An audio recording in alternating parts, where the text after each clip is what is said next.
বিএনপির চেয়ারপারসন বেগম খালেদা জিয়ার দ্রুত সুস্থতা কামনা দেশে বিভিন্ন স্থানে দোয়া মোনাজাত অব্যাহত রয়েছে। নেতাকর্মীরা বলেছেন, দেশের সংকটময় সময়ে তার বেঁচে থাকা অত্যন্ত গুরুত্বপূর্ণ। প্রতিনিধিদের তথ্য ভিডিওতে ডেস্ক রিপোর্ট। বিএনপির চেয়ারপারসন বেগম খালেদা জিয়ার রোগমুক্তি ও সুস্থতা কামনায় সাফারি ছাত্রদলের আয়োজনে দোয়া মাহফিল।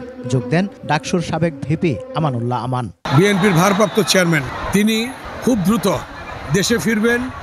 দেশে এসে আমাদের বিএনপি চেয়ারপারসনের সাথে সাক্ষাৎ করবেন এবং তাকে দেখবেন এবং জাতীয় সংসদ নির্বাচনের প্রচারে সশরীরে তিনি অংশগ্রহণ করবেন।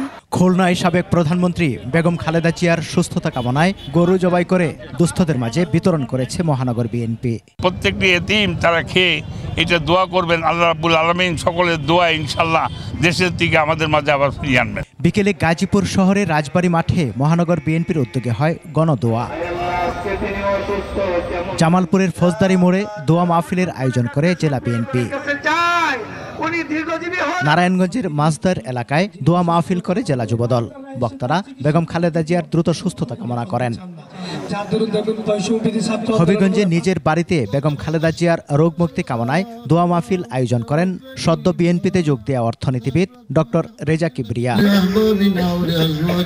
পাবনার বেড়ায় নয়াবাড়ি জামিয়া মাদানিয়া আকমালুল উলুম কওমি মাদ্রাসায় দোয়া মাহফিল করে উপজেলা ছাত্রদল। চৌহালিতে দোয়া মাহফিলে অন্যান্যের মধ্যে উপস্থিত ছিলেন সিরাজগঞ্জ ৫ আসনে বিএনপি মনোনীত প্রার্থী আমিনুল ইসলাম খান আলিম। সমর ইসলাম, ২১ টেলিভিশন।